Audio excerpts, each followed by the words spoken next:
And we have Holly J. Mitchell joining us right now. Oh, and Senator Steve Bradford. Hello, Senator. Thank you for joining us. Thank you for having me.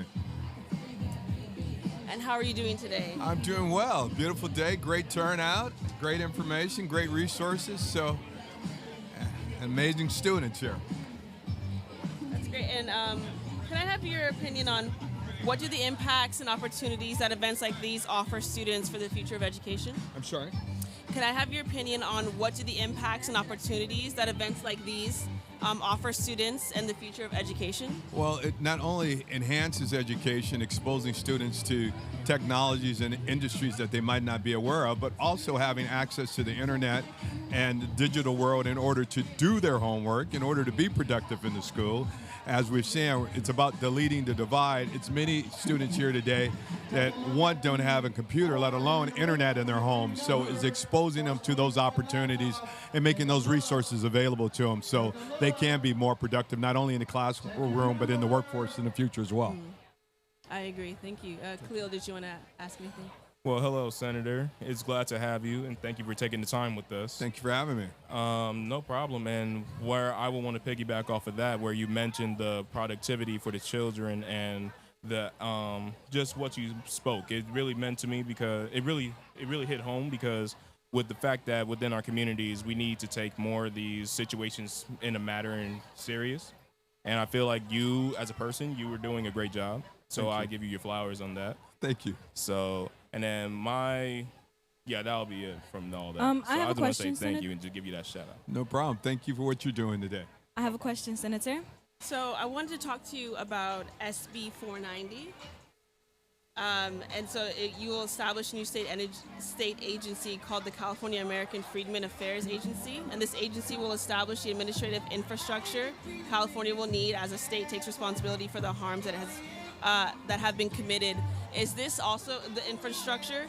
Is this related to the accessibility that people will have to technology and connectivity in regards to using it? Well, it's about reparations, and it's putting the infrastructure available as a state agency to understand who's eligible for reparations, but more importantly, to how to disperse whatever reparations is at the end of the day, making sure that there's a governmental agency that's going to oversee the program and make sure it's properly funded and move forward in order to achieve the goals that the Reparations Task Force has come up with our final report.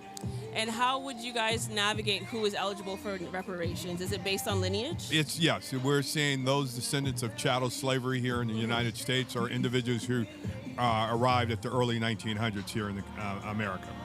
That's wonderful. I know this discussion has been happening for a long time, so I'm glad to hear that California will be partaking in this. We're leading the way right now. And that you're helping, set it forth for all of those who have been affected by it. Why is that so important for any naysayers out there who don't think that reparations should be applicable to descendants today?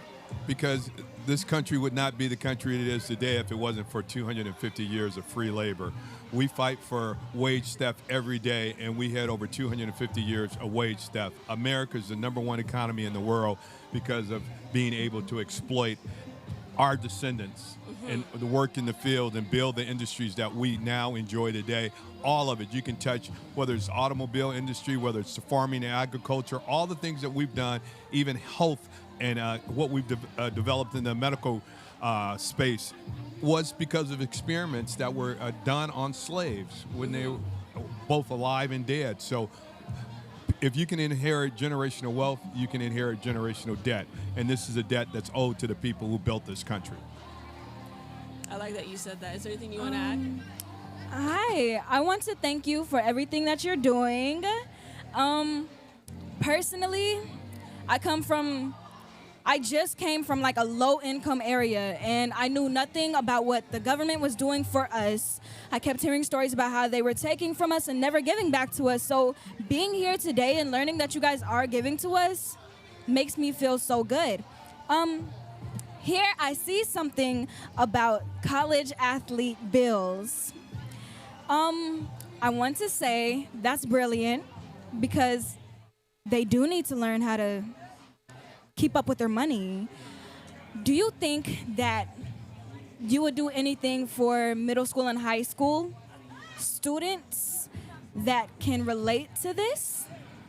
It needs to happen on all levels. I mean, financial literacy is critically important, and far too often people of color and low-income people know nothing about managing money. Even those individuals who go off to college and the first thing they do is get a credit card and go into debt, whereas folks with greater means are taught ahead of time what credit's all about, how to manage your money. And that's why we want to make sure not only student athletes, because I was the author 3 years ago of NIL, Name, Image, and Likeness, Fair Play to Play Act, that now allows these college students to make millions of dollars on their name, image, and likeness. But we want to make sure that they not only make this money, but know how to manage it. So yes, it's critically important that we also make sure that middle school kids, as well as high school kids, know how to balance a checking account and know how to manage a debit card. All of those things is critically important. Thank you so much. And You're then welcome. if I could add on that, I agree with you wholeheartedly that financial literacy is a huge thing that needs to be taught within the communities itself. And I feel like it's a valid point what you brought up. And then with the NIL deals happening within the nation right now, what we see Coach Prime in Boulder with his son Shador, Travis Hunter, and every single one of them, I think it'll break a lot of opportunities for many young men of color who didn't get that chance back then, where you have so many popular teams from this team that we are in the stadium that we are in right now, where the USC Trojans play. The 2007 team of USC, you have 2015 at Kentucky basketball. So I feel like it could be a huge confidential standpoint for most of those men that are dealing with it, or any athlete in general. But what's also missing here is that the benefit to women athletes, because there are very few pro opportunities for women athletes. So I want the ladies that are playing college sports to take advantage of this as well, and that's why I primarily did the bill. We know there are pathways for men far more than women, but this has allowed people like the young lady from LSU to monetize her greatness. You know, what they call it, a Bayou Barbie. Yes. And she's taking advantage of this because, again, outside of tennis and professional basketball, there's very little opportunities for women in sports. So we want to make sure that they are able to take advantage while, they're on the platform and on the, playing their sports. So make money while the sun's shining. You know what I'm saying? Yes, sir. I think that's very important because I realized school is teaching us how to do everything that we're not going to use in the streets. Once we're in the streets, we're there. Learning how to save money now will not only help the kids help their parents, but it'll help the kids help themselves once they get of age. So for you to take this into your own hands and bring it into light, I think it's very important because it's mainly the brown people who are struggling with so much financially. And I'm realizing that it also does have something to do with electronics. Why a lot of the houses don't have electronics within their range, because learning how to use financial funds isn't within our teachings. It wasn't taught to us, and having to learn by ourselves can be very struggling. It can be hard. Is there like a certain thing that would be taught specifically that we can get a little bit of intel on? Well, I don't have anything specifically right now, but hopefully colleges and as well as our high schools will build out the curriculum to make sure that they're provide kids with the tools necessary. And what you're having here today is another example, because banking nowadays is online. And so being digitally literate, it will help you with managing your finances, because very few people go into a bank today and deal with a teller in person. They do it all online. So having the digital access also to manage your funds and knowing what to look for is critically important. So hopefully there will be some financial literacy opportunities out here today with closing the digital divide as well. Yeah, my banker was like, just take a picture of it. You don't have to come in. A lot of people don't go to banks no more. That's Yeah. true. Well, I'm old school. I want to go in. I want to see my money. Senator, Exactly. thank you so much for your time. We really appreciate you giving us your time today. It was lovely speaking to you, and I hope that you enjoy the rest of the event. And thank you, amazing young students, for what you're doing right here with Accelerated Radio and representing not only your community, but the future of radio and the future of technology. So congratulations. Thank you so much for helping us. We'd love to talk to you some more about some more of what you're doing. Now you got a real Keep rock up the star, great work. Supervisor Mitchell. When you gonna dance again? I will make sure to do.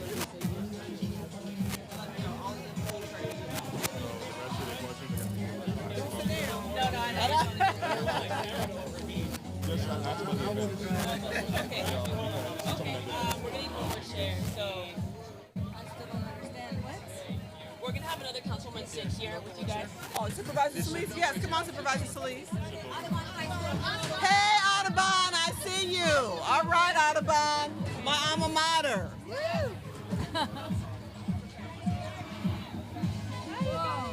So we're gonna be talking about the event today. Beautiful. I'll go ahead and introduce you guys. Okay, hello. We are joined here by Holly J. Mitchell and also Hilda Solis. Thank you so much for joining us today with Accelerated Radio. How are you guys doing today? Awesome. We're great, thank you. Awesome. And how are you liking the event so far? Supervisor. You know, this is the first time I'm coming, but this is the second annual Yes. event. And when I heard 6,000 kids are here from all over the county, I said I had to come. Had to. 100%.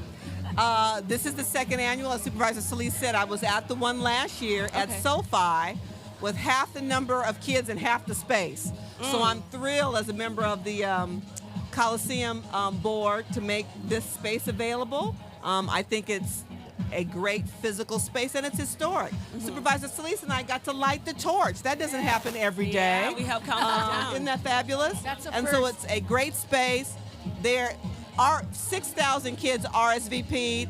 I'm betting, Supervisor Solis, there will be more. So we're very excited. That's wonderful. I wanted to ask you both, what do the impacts and opportunities that events like these offer for students in the future of education? I think it's so essential that young youth are exposed to jobs and careers and internships, because internships, while people may think they're free, they're going to get paid. And they're going to get paid more than, in some cases above $16 an hour, but they're going to be able to work on the job training at a work site, also be mentored, get counseling, and hopefully learn and create lasting relationships so that they can think about careers in the future. I want to see our technology advance so far that we see people that look like us everywhere, women, African Americans, Latino, people who really have been left out Yes. of this whole IT infusion. And we saw it during the pandemic. We had to have our kids go to McDonald's to hook up on Wi-Fi. That doesn't help our young people in advancing in their education. So we need to fix that. We do. I want to thank And you so much. Oh, I apologize. I'll make this quick. I want to thank you so much, you guys, because I was one of those families who had to go to Walmart, to McDonald's just to be able to complete school. Thank you so much. This is very beautiful. I'm pretty sure a lot of these students will look back in the future. I'm getting teary. We'll look back in the future and just be thankful for what you guys did. This is, I can't even put in words. So it's important for you and all of your listeners to understand that this is a very important one-day event, right? And this is about bringing all of these companies out for them to see you and for you to see them. But every other day of the year, Supervisor Solis and I are working with our other members of the board to put money on the table, to make sure that the infrastructure is here, that we are holding the internet providers accountable for making sure that they make affordable internet access available. The county invested $70 million. That's your money as taxpayers. So we are directing dollars to your community to delete the digital divide permanently. So we're going to use our bully pulpit to talk about what we want for the young people in our community. We know that access to the internet is like a utility. It is as important as lights and clean water and gas. And that means everyone should have access, because it's too important for you to do your schoolwork and to be exposed and be prepared for these jobs of the future. You all will have jobs in 10, 15, 20 years that Supervisor Solis and I can't even imagine. There are jobs that don't exist today that, because of your exposure to these companies and familiarity and comfort with technology, that they will be your jobs, your careers for the future. That's why we're investing now. I want to thank you And you know what? You said that it's our money. I really feel like you guys put more money into it than we do. No, when I say it's your money, it's taxpayer dollars. We're the county level of government, and so the funds that we have to provide county services come from the taxpayer. So that's why it's your money, and we're bringing the money home to invest in your community. Ma'am. It's about bringing it home and making it low cost. So if we can get all this done, hopefully at the beginning of the first of the year in January, the cost to have internet hookup can be as low as $30 a month. That is a game changer for our families. $30 may not seem like a lot, but it is a lot for our families. And to have access for all your family members, your mom or whoever's there, that is just going to be a game changer for our communities. And we should not allow for any barriers to keep our young people from advancing, because these jobs, they pay very well in IT, and all of you should have that opportunity. That's why we fight so hard for our rights, for civil rights, for equity, inclusion, and to make sure that those dollars come back home. That's what we're fighting for every day. Every day. You guys know what? An intern is the reason I'm here. I had one job. I was 16. And I had to quit it because family problems, and the job only lasted about a month. So because of you guys putting our money back into society, you guys aren't keeping it like everybody claims you are. No, we're not. No, because you guys putting money back into society, I have an opportunity to be here to better my life. I want to thank you guys with all of my heart. For everybody, I'm going to be everybody's voice out on the streets. Thank you. Thank you so much. We really appreciate you guys coming and talking to us, because it brings this sincere level, and like also this guys falls down. There seems to be like a sort of mysticism around who's helping us, and you guys are so passionate about pouring everything back into the community that I know that it's inspiring to people who may not have known this until you were really articulating and speaking to it. And your drive and the representation matters, because people weren't caring about our communities unless it was people from our own communities and people who are affected by what the divide does and other elements of alienation. You guys stepping forward today and for all the work that you have been doing, it really does speak to even beyond our communities, and we are very thankful for that. I appreciate that. I think it's important. Supervisor Solis has a mind-blowing career in public service. If you heard her talk about her first internship under President Carter, who just turned 90-something. 99, right. Labor secretary, member of the state legislature, member of Congress, now on the Board of Supervisors. And so when people think about, government, what's government done for me, you need to know about people like Supervisor Solis, who've committed their entire lives to public service. People like Supervisor Solis and myself from Leimert Park, who come from the community. This notion that government and the community are two separate beings is just not true. Mm-hmm. We are servant leaders, and the whole point of us being public servants is to bring resources back to our communities every day. And so that's important for you all to understand. That's why we do that work. Mm-hmm. It is thankless most days. But we are committed to it, because we are committed to a better future for the communities that we come from. I just want to say, I came from a community out in unincorporated area of Los Angeles County, way out by La Puente. Most kids did not go to college. Mm-hmm. We were told you're either going to go to the military or you're going to go to a vocational something, mm-hmm. or Hilda, you're going to be a secretary, and you can't go to college. I actually had a counselor who told me I was not college material, and I said to myself, you know what? I'm going to prove you wrong. And sure enough, I did. And Lord, have mercy, because for some reason, some other person years later gave me the job to be Secretary of Labor. President Barack Obama appointed me the first Latina in the cabinet, the U.S. history of our government. And I didn't come from an Ivy League school. I came from a school probably where most of our young people here today come from. But it's the opportunity, the mentorship, the counseling, and the fact that you associate yourself with other people who can help guide you. Mm-hmm. And that's what this is about today. Yes. This is empowering. I couldn't agree more. And, you're not the only one that had a counselor. And tragically, the counselor who told me I wasn't college material was a black woman, which is all the more disappointing. So let that be a lesson to all of you. Yes. Don't take that first no. You know, we don't know why people don't have better visions for us. Know that we believe in you. This event today is an example of an investment in your, yes, 100%. and our willingness and commitment to invest in your future in a meaningful and profound way, because we have the highest expectations of you. Yes. Thank you so much. I keep saying thank you. Like, I am really thankful. You know what?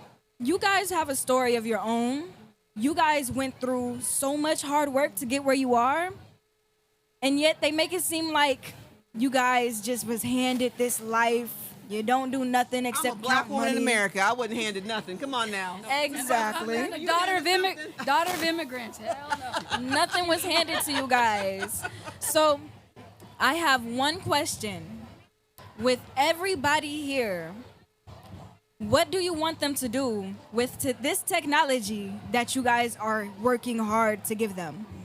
I want them to understand that it's a tool, just like a pencil or a pen or a calculator. The laptops that we're giving away, 100 of them in honor of the 100 years of the Coliseum. All of the technology and giveaways you'll get from all of the booths that are here today, those are tools in your toolkit. And you have to decide if you're going to use the tool or not. The tool isn't going to magically happen for you unless you learn how to use it and you use it. So our expectation is that today you gather tools, you gather relationships, you gather information, so you know what you need to do to advance academically and professionally. Yes. I think I would just say is that I want young people to be confident in themselves and not to worry about everything and not to doubt themselves and to associate yourself with other people who are going to think like you, that are going to help lift you up. Everybody's got problems. Everybody you know, does. but you can push that aside and say, I'm determined to go test this out. And sometimes you may fail. But guess what? You get up. You get right back up, because that's what's going to make the difference. So, you know, all I could say is keep going, keep trucking, do the right thing, associate yourself with good people, and today's a good day to do it. Yes. We're going to have Khalil give the last question before we wrap this interview up. But thank you so much. Hello. It is an honor to talk to both of you, and thank you for giving us your time. And it's not really even a question. I would want to say that I relate to both of you on a personal level, because my mother is an immigrant also. And then I'm a young black man in America. Yes. So I understand the trials and the tribulations and the obstacles of trying to get through life itself. Knowing that no matter how hard I try, no matter what I do, I'm still going to be seen as what other people display into the world. That's right. And then what other people have, these stereotypes of what these mindsets of what black is, where it is so much more than what it, the community that we are in right now, the community that we are around, the people that we are with, and the person that I am. There's so much more to it. So most definitely, I give all of you your flowers. I'd say thank you for all the things that you've done, because I know what it is to feel as if I couldn't get to my last assignment because the internet went out. I knew how it felt to feel hopeless and not get to that point of whether am I gonna be able to finish one of my assignments, or if I'm gonna finish this application for a job. So that's the beautiful thing about it, that for today, that you learn that this isn't only a day where everybody comes together. This is a day that this could change somebody's life. Yes. You never know who you're walking into. You never know who you're going to talk to. You never know what opportunity you're going to get. And then even more, I heard you mention earlier about how you try to separate the person and the worker. And then I think that's the part where people have a hard time with, because you both are human at the end of the day. Mm-hmm. No matter what people think of the government or the branches, people have these assumptions that everybody in the government is bad, where it's not true. Right. There's people like you who are working very hard, trying to give back to the community and trying to give their all to whoever it is. But people choose to see what is displayed in the media or what they think is true. Right.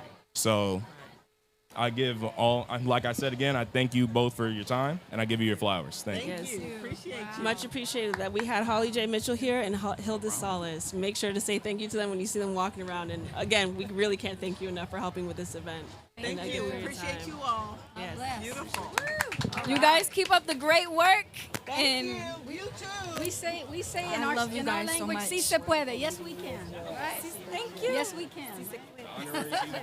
Yeah. Thank you so much. It was lovely speaking to you. Honestly, you're so inspiring. Stay blessed. Okay, next we have Selwyn Hollins. He is the director of the LA County Internal Services Department. So yeah. Was that good? Yeah, that was good. Yeah. And then also make sure cut in if you can. Yeah, I love. She said it was important, but I don't want you to have to wait until the very end. it's all good. But yeah. It's like we're all bouncing off each other. Good interview, guys. One little gift to give you. Oh. Guys, we got. Oh. So we have 2 more. You guys, you good? Yes, sir. You need How a you break? doing? You need a break? No. You sure? Yeah. Not at all, sir. All right. Woo. At least you got the shade. Nice to meet you, Alex. Selma. Sorry, I sat down too early. No, you're good. They said Combi. Combi? Yeah. Oh, Combi. Combi. Combi and Alex. All right. Woo. Busy, man. Trying to get it all, make sure everything's in place. Okay, great. Okay. So he has brought his internship. This is Combi. And then what's your other intern's name? I do not know her name. I forget her name. Okay, we'll have her introduce herself. But Okay. he'll be having 2 interns here. And so we'll ask him questions.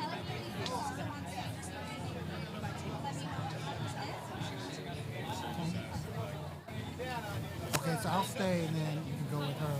And that's the county cable television. See, you come here, you gotta, Gotta represent. yeah.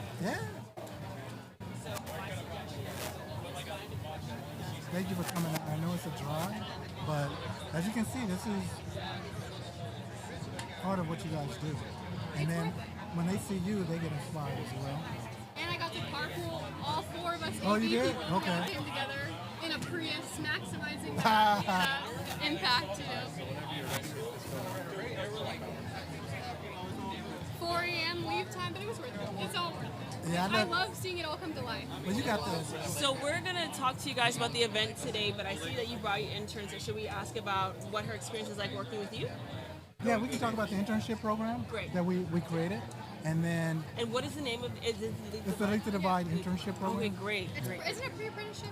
It's a pretty, I'll explain what happens. Okay, Yeah. great. All right, and do you want to catch her up really quick before we get started? You good? She got things to do. I apologize. My name is Danae. It's nice to meet you. I'm not sure if we're supposed to be shaking hands. What are we talking about? Oh, no, I was having them brief you about what we're about to talk about, so you We're know. going to talk about our internship program, the Delete to Divide internship program that the county has. Talk a little bit about that. And then Combi is one of our interns, and then we'll have another intern. I think I like honeycomb because of your name. You know what? I have just a question for you. Uh-oh. All right. Oh, okay. Let's do it. Okay, let's do get it. started. All right, so hello. We're here with Selwyn Hollins, the director of the LA County Internal Services Department, and he's going to talk to us today about the Digital Divide internship program. Yes. I'm sorry, Delete the Divide, yes. Yes, the Delete the Divide internship program is a program we started to provide opportunities primarily for individuals that may be in underserved communities. It is a paid internship. We started hiring in September of last year. Now we have over 250 active paid interns. They start off at $19 an hour. They get exposure to hands-on experiences. We take them to give back to the communities where they're from. We allow them, and we pay for it, to take professional IT certifications. If you get an IT certification in the tech industry, it's very important. If you took those yourself, you're going to pay a few $100s to a few $1,000. We give them for free, as many as they want, and as different types as they want. If you earn an IT certificate, then you can qualify for our second tier of internships, and that we start you off at $21 an hour. Interns have to be 16 and older, and when I say 16 and older, our oldest intern is 53 years old. Wow. We developed this program to remove barriers. So there's no requirement for education or no requirement for prior experience. However, the majority of our interns who are from these communities have a college degree, or they are working towards a college degree. There's this myth that if you're from one of these communities, that somehow you may not be pursuing your education. I myself was one of those individuals when I grew up. So I grew up in Compton in the 80s. And I want to clarify the 80s. 80s was a lot different than it is today. But I went through college, and actually a lot of my peers and friends didn't. I used to be able to name at least 24 of them. They unfortunately were murdered before the age 18. But they always encouraged me to keep going. And so when I look around at the communities and I see there's still this disparity of resources, and not just access, but experience, that's what this is about. So. And you are, thank you. We're joined here today by one of your, two interns, but right now we have Combi. Combi, do you want to introduce yourself? Yeah, hi, my name is Combi. I'm one of the Delete the Divide interns, and I'm from the Antelope Valley, and I'm currently stationed at the Little Rock Library. So in the internship program, we're able to give back to our community by working at the library and, helping whoever comes in. Actually, one of my first days at the library, I found out that there was someone who came in often, and they actually had a stroke and went blind earlier that same year. And so, he can't do any of the things he could have done before. He can't check his own email. He can't pay his bills that he pays online. All of these things just are not available to him anymore. And so he would come in every day, and we would sit and we would figure everything out and help him try and keep his passwords as secure as possible, because now he can't see them, but he still needs people's help to log in. And so there's times like that all the time. People who come in, they really do need that help, whether they're young or old, if they need help logging in to see their grades online, or logging in to check in with a family member they haven't spoken to in years. It ranges all over the place, but we're definitely needed there. And so it's awesome to be able to give back to our community. And then also outside of that, within the county with the Internal Services Department, I've been able to lead a project for a internal mobile app that's going to be tracking inventory. And so we've been developing that since July. And we're getting pretty close to our first release, so that's super exciting. And I've also done a lot of design work. That's kind of what I'm interested in, project management and design. And so I've done UX UI design for the app, as well as the t-shirts and banners and posters that you see all around this event are all things that I've worked on, as well as coding the mobile map that we have for today. So the interactive map that shows everything. So you help with that? I did it myself, yeah. Wow, that's very impressive. I hope everyone gets a chance to look at that. And it's really cool that we get to sit here with someone who took part in that, and it's all help with the Thanks to Video program. Yeah. Did you guys have any questions you wanted to? Yes. I see you're giving to give. So like, she says she's helping people who are blind, helping people who, that's very impressive. And my mind does not even begin to fathom what it is that you guys do. I don't know about technology. I'm in this new generation where it's ruled by technology, but I don't know how to operate it. You don't have to. That's what we want. Technology is in each and everything you do. Let's say you're an artist. You don't know technology. Do you know that artists can be in UX design sneakers, design all sorts of things? If you're into healthcare, you go into a local clinic, they use technology in some way. What we're trying to do is, and that's Combi mentioned about being at the county libraries. We have our interns at 41 county libraries right now for anybody, because when you go to the community, where do you go to buy a computer? Where do you go to get a computer fixed? Where do you go if you have a basic, need some help? Mm-hmm. For example, there are people in the community that don't have an email address. In the library you come in, we'll help you get an email address, because you need an email address to access almost anything. But you'd be amazed at how many people don't have that. And one of the things we always talk about is, in LA County, it's estimated that there are 416,000 households that don't have the internet, 265,000 households that don't have a home computer. Why do you have to leave your community to get these resources? Right. Delete the Divide is about deleting that divide. We don't have to bridge the digital divide, just get rid of it, because everything we need is right here. But we got to get it to the community. And the interns have been great. They're from the communities, and they love interacting with the community. You know what? I have a question. Because when I wasn't allowed on, technology. But that's because my parents feared that I didn't know what I was doing. Would you guys, give classes to the youth so that they know where to go, what to do, so that they can live their lives? I'm glad you asked that question because one of the projects that we are developing right now is to go into the schools at the middle school level and give assignments where you go home and you take it to your house. Look at all the devices that are connected to the internet. Are they protected? Are you paying for things on your bill that maybe you shouldn't pay for? Work with your parents and then get people to come. We're going to have digital literacy classes. We have funding to take care of 7,500 people with all the training that they need. So we want to get out there, and we're developing that right now. All ages, and all of this is absolutely free. And it's not only for students, we're also going to senior centers and having the same classes so that people who maybe didn't grow up with tech can still figure their way around it. Absolutely, senior centers, and we also are in conversation with Veterans Affairs so that we can go to places where veterans congregate, because the need is all over.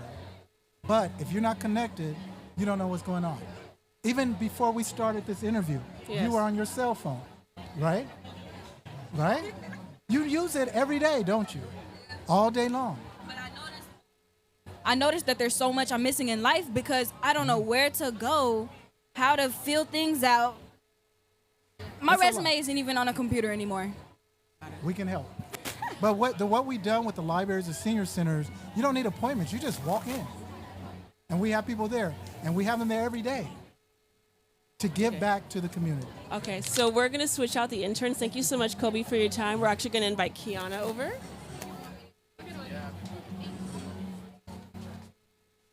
Thank you for joining us, Kiana. Can you talk to us a little bit about your experience with the program and what you've been doing? Of course. Thank you for inviting me here. I'm excited to talk about my experience.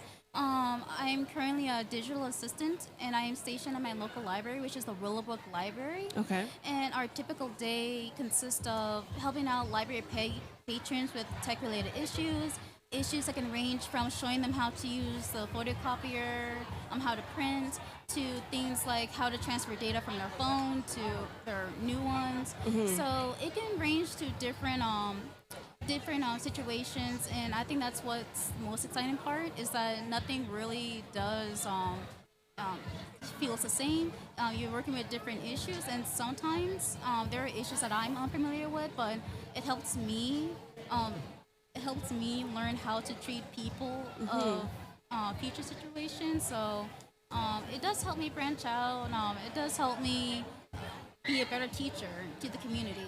Yeah, so it sounds like this program, not only is it an accessible resource, but the interns that are there are being taught to then help teach as well. So there's this fundamental learning cycle that's happening, and you're imparting wisdom. So you guys are growing together versus like a certain level of like maybe intimidating hierarchy of someone who knows a lot, but versus instead of someone who knows a lot, it's really you guys are learning together, is what it sounds like. Yes. So so when we're stationed in our libraries, we're rarely alone. We're working with other interns, and it's a great opportunity for us to help each other out because situations where I don't know how to handle certain circumstances, it's a great opportunity for us to kind of invite in each other and see how we kind of bounce ideas around and to find a solution. And after that, it kind of helps, like in my personal experience, after I kind of work off of people, I kind of bring what I learned from that experience to new ones. So situations get tackled much faster and much efficient, and that's what I love about this. And I just want to know, how long have you been working with Mr. Hollins in this program? I've been working with him since I officially onboarded in May, but during the application process, which started back in March, February. So I knew Hollins during that time. Okay. And even before I officially onboarded, because I was in another program, and during the application process, I was able to talk to him. And thanks to talking to him, and he kind of humanized the application process. So I felt like less nervous, and he was overall just a great experience to talk to. And I'm happy that I got. Oh, You're good. I got the time to talk with him about it. My last question for you, Mr. Hollins, before we wrap up, if anyone is interested in joining your internship or taking part to help give back to the community, how can they do that? Yeah, we encourage everyone to go to deletethedivide.org. That is on our internet site. We realize that some people may not have the internet, and so if they don't, go into your county library, County local library. county library, and we have people there who can assist. Okay. Well, thank you so much for your time and for bringing on your interns. I absolutely love and admire your program, and I hope that more people, anyone who's tuned in today or anyone that goes to your booths, will help join the internship. Thank you. Thank you very much. All right. Thank you. Thank you. And I'd like to tap into those glasses. We got you covered. You're doing such a great job. All right. Sorry, I hope I wasn't too low. Thank you so much for your time. You too. Sorry, next we have Deborah Dorado, and she's a so, again, we're talking about this and also civilization. Okay, great. We'll keep it short. It's one question each. Let her know. Got one question each. Because she had she got to leave in 10 minutes. And then tell her who she is if she's not. Huh? Tell her that she's the superintendent of schools. She's the superintendent of schools. Okay. The next person that we have. More than one school? Of schools, yeah. That's what the title is. Superintendent is like the really, really good title. You sit right here. That's big. I got a question. And just one, she has a short amount of time. All right, we got this. Make them good.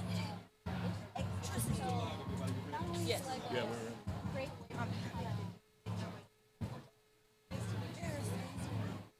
Thank you so much. Hey, good to see you. Remember to see you. Okay, so we're here with Deborah Duardo, the superintendent of LA County Schools. Thank you so much for joining us today. I wanted to know, a question I've been asking everyone is, what do the impacts and opportunities that events like these offer for students in the future of education? Wow. So it's an incredible opportunity for our students. It's an incredible opportunity for our students. One, we have technology professionals from all over the county that are offering them an opportunity to learn hands-on how to engage with technology. They're also learning about internships. They're learning about work opportunity. They're learning about how technology can be used in their classroom. They're learning about the work that a lot of us are doing, coming together to delete the digital divide, to make sure that every single student and family in LA County has access to broadband, to fast speed internet, because we know that there are hundreds of thousands of students and families in certain parts of the county that don't have access to that or are being overcharged for that service. So it's a great opportunity to meet people, to learn about technology, careers in technology, and just the exposure. A lot of our students don't even know what opportunities are out there for them. Yes, I realized that with technology comes a lot of distractions. Absolutely. What would you recommend the youth doing, or like would you put a class to help us get through those distractions, because they be having me stuck? They're not only distractions, sometimes technology can actually contribute to mental health challenges, right? If you're going on certain social media platforms and you're, obsessed with how many likes you get, or all you're thinking about are your friends and how they have it better off than you do, we want to make sure that we're using technology in a way that's going to heal us, to make us feel better, that isn't going to create more anxiety or stress in our lives. We also want to use technology in learning. We want to make school fun, and there's a lot that can be done with technology. So there are courses, there are workshops for students that are provided in their local districts, and I believe some in LA County, that are teaching students about the benefits of technology and how to be aware of some of the dangers of technology, right? Yeah. I wish that there was, like, when I was in school, a class that had social media things that would, like, make us love the way our page looks instead of comparing, because I still compare and I'm 21. Yeah. And that is very essential. Hello, and good morning to you on this lovely day. Good morning. And with your title being the superintendent of schools, I would want to say, and my number one question would be, what would you be more excited and looking forward to within the future of the school and education system? What I'm really excited about is the work that we're doing on equity. You know, we still have a huge opportunity gap when you look at the achievement of wealthier students versus our students that have less socioeconomic status. There's a big gap when you look at black and brown children versus Asian and white students.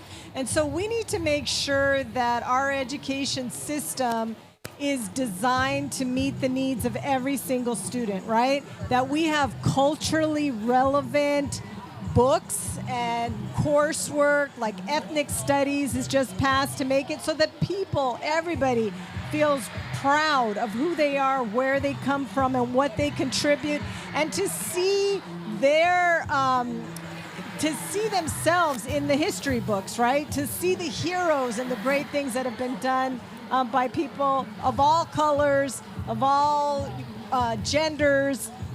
You know, we haven't always seen that. So I'm really excited about the changes that are coming there. Thank you. Do you have time for one more question? Sure. So I love what you were saying about essentially the representation within school, because that is a level of education, and sometimes people may forego that and think that it's just a personal experience, but it is a part of our history and important to learn. Why is that so important for you to champion, you know, for any naysayers out there who say that that might not be integral to children learning in schools? It's so important that students see the heroes, the contributors from their community, from their history, to make them feel proud, to see that they have the full potential and ability, and that others see their worth and how much has been contributed, right? I'm Mexican American, and growing up, I never saw any Chicano, you know, authors. I didn't hear about the history and what my culture brought forward, and I didn't have that sense of pride. But if we have students that feel really feel that sense of pride about who they are, where they come from, it gives them a better sense of their own abilities, and really gives them that hope and that confidence that they can do anything that they want to do. They come from a strong history of people who have contributed and have done significant things to form this country and prior to that. So I think it's critical that our students understand that, and not just for the students minorities, but for everybody to value, to learn about others that have contributed that they haven't heard in the past, so that everybody has that appreciation and feels that, wow, we all, regardless of what color or gender or, you know, what your sexuality is or how you identify, that we all have something powerful to contribute, and to feel a sense of pride in that. I love that. May I make one recommendation? Of course. Listening to you speak put this picture in my head. Like, maybe once a year, all of the students get together, create their own superheroville, where it's like, you know, we are who we are in our best version. Because I can only imagine it must have been hard to only have one half of you being represented in class.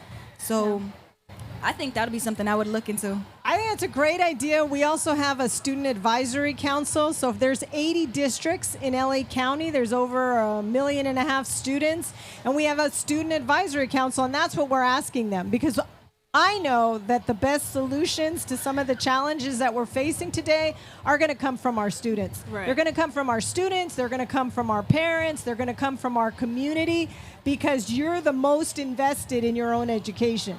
Yes. Thank you so much. Yeah, thank you so much for your time. I'm excited It was to see lovely this. speaking to Thank you. you. Nice to meet all of you. Yes.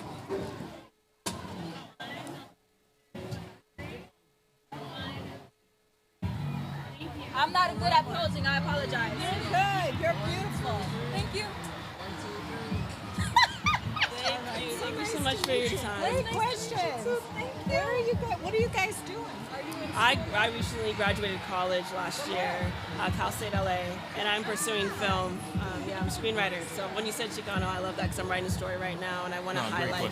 I grew up in LA, so I want to highlight what I grew up around and have a character. Specifically, I do want to highlight Chicano culture, because I was adjacent to it. I'm Afro Latina, but I'm not Mexican. So I do want to highlight that, and, you know, show the people like who people Another are. photo. At the end of the day. I knew that. Afro-Latino, yeah, Dominican and Nigerian. Okay, so my son-in-law is Yeah. from the DR. Oh, stand up. Love that. Oh, just a good picture. Yes. That's the thing about Latinos, we come in all colors. Exactly. Okay. Hide my hands. Thank you. Good luck to you. Awesome. You have a very hard job. The students